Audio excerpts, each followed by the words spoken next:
Hello there, Sev here from Three Counties Motorhomes, and welcome to this video guide on the underbonnet area for the Renault Trafic. This vehicle is a 2009 vintage. You can see the vehicle shape just here, so this will apply if your vehicle looks something like this. Now, we do have a cab video as well, so I strongly recommend you watch that video as well to get a familiarization with the cab area.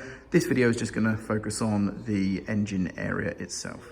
So to access the underbonnet area, the lever is just here to the right hand side of the driver's footwell, and that will give us access to the underbonnet area.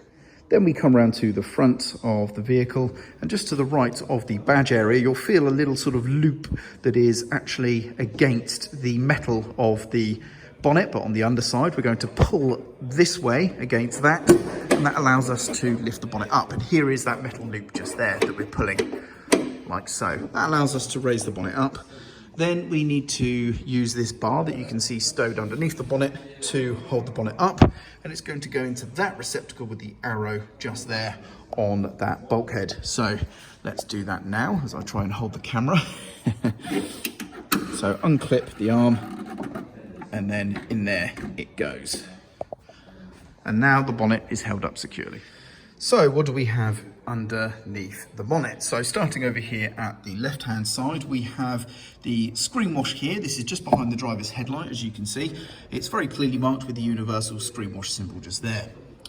Then we have the power steering fluid, which is here right beside the support arm for the bonnet here, and you can see we have a power steering symbol just there of a steering wheel just on the top, so you can't mistake that either.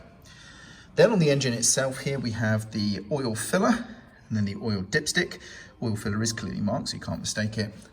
This is the air filter housing just here. Then we have the brake fluid reservoir here, again clearly marked with the universal symbol. We have the engine coolant over here, and underneath there is the fuse box and relay box. That's pretty much it for the underbonnet area. Now you're going to wonder how we access the battery, and I'll show you that in just a second, but let's close the bonnet down first.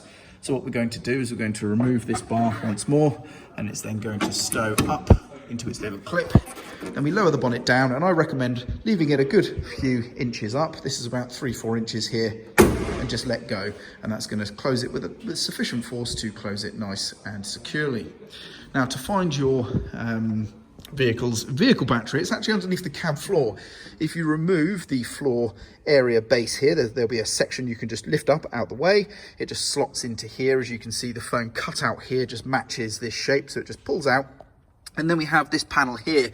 This panel basically is pushed this way, and all we need to do is pull it this way so that the larger areas here line up with the screw holes, and then you can just lift this plate out, and there is your vehicle battery. Nice and easy. And then to replace, we just pop this back on over those screw holes like so, and then we just push this forward.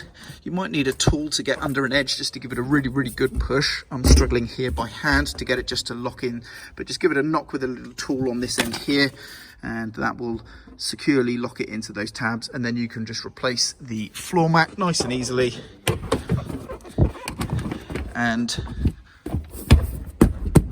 there you go, and it's all back to how it was.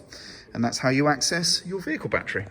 To find the fuel filler on this vehicle, it's going to be just behind the passenger door, as you see here. We open up the filler cap or flap, sorry, and here we have the filler. It's just a simple twist and it opens up. Nothing too spectacular there, nice and easy. And there we go. That about wraps up the video guide for this generation of Renault Trafic and its underbonnet area. Like I say, if you have any questions or you want to know more information, obviously I strongly recommend you do read your vehicle's instruction manuals and documentation. And if you're unsure of anything you're doing in this area, then of course I also recommend you rely or approach a technician or mechanic. Otherwise, hopefully this video has been useful for you. I'm Sev, and thank you very much for watching.